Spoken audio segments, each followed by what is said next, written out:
Welcome into episode number 104 of The Voice Behind the Voice.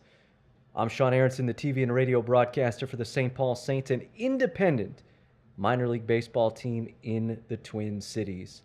I may have talked about this last year, and I don't remember what I said yesterday, let alone a year ago, but I did something on Friday that I've only done for the second time in my 11 plus years of living here in Minnesota, and it's a big deal in this state. Now, hockey is a huge sport in the state of Minnesota, but high school hockey is bigger than anything. I'd argue it's bigger than the Minnesota Wild, than the University of Minnesota.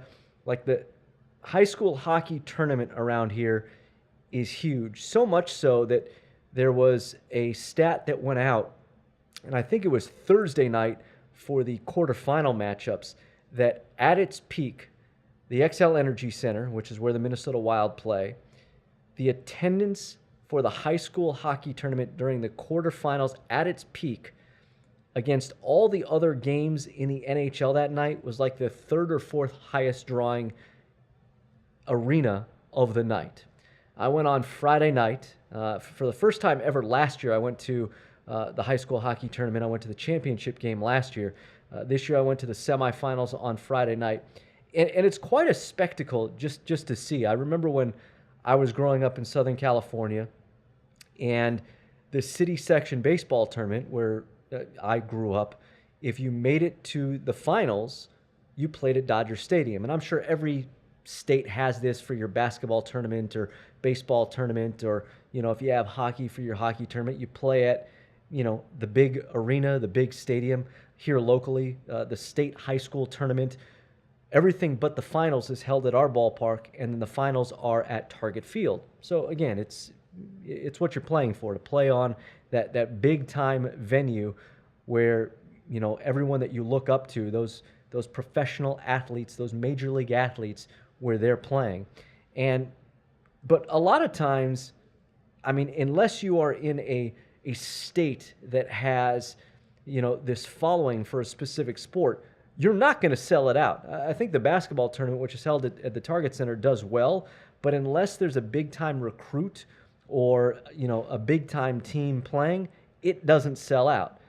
The XL Energy Center here sells out for the hockey tournament on basically every night, with maybe the exception of the first afternoon, because everybody's still, at work and things like that. But the night sessions are pretty much sold out.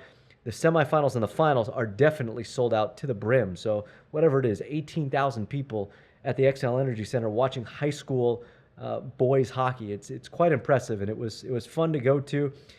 My favorite part, though, and I give credit to the high school cheering sections, but you'd have the band and the cheerleaders and whoever else in these sections for each of these teams, and they would all have their own sort of little chants, very, very college hockey-esque. I've been to a University of Minnesota college hockey game, and they do the same thing there.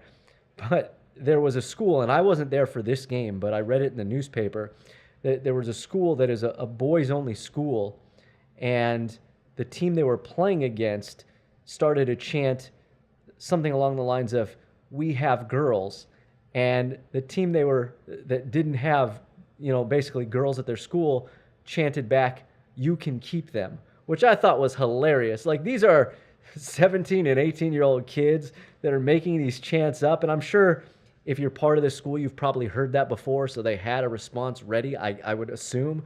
But if not, it was great. And some of the things that were chanted back and forth between the schools made me wish that I was in school, or that we had this sort of thing when I was growing up in Southern California.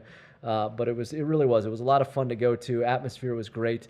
The hockey was great too. There were a couple of, actually 3 or 4 that were Mr. Hockey finalists that are going on to big-time schools. A lot of the kids that are playing are going to big-time schools to play hockey. And like I said, the quality of play was pretty good for high school level. So it was a lot of fun to go to that, and hopefully I can do that again. Of course, now you've got the NCAA college basketball tournament that is underway. I'm going to give a little plug for the St. Paul Saints. We sent out a tweet on Monday, as I'm recording this in the morning, that if a 16 seed beats a 1 seed, we're giving away $10,000. All you have to do is go to the Saints Twitter account, STPaulSaints, and retweet the tweet that says that, and you'd be entered to win. If any of the 4 16 seeds beat a number 1 seed, we're giving away $10,000. It's pretty impressive. So you may as well just retweet it. It's the only way you can win. You may say, well, no 16 is ever going to beat a 1. They haven't up to this point. But if it happens, you may as well enter. So that's something else that we've got going on. With all that said, let's get to episode number 104. It is John Michael of the Cleveland Cavaliers. Now, I don't usually bring anything to read with me on these. It's all off the cuff. But me being the genius that I am, I have my recorder in front of me. The recorder requires you to hit the record button not once, but twice.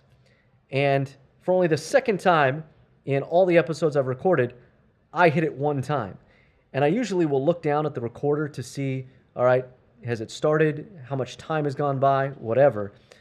And I forgot to look down this time. I was so engaged in the conversation that I think I missed about the first 5 to 7 minutes of this conversation.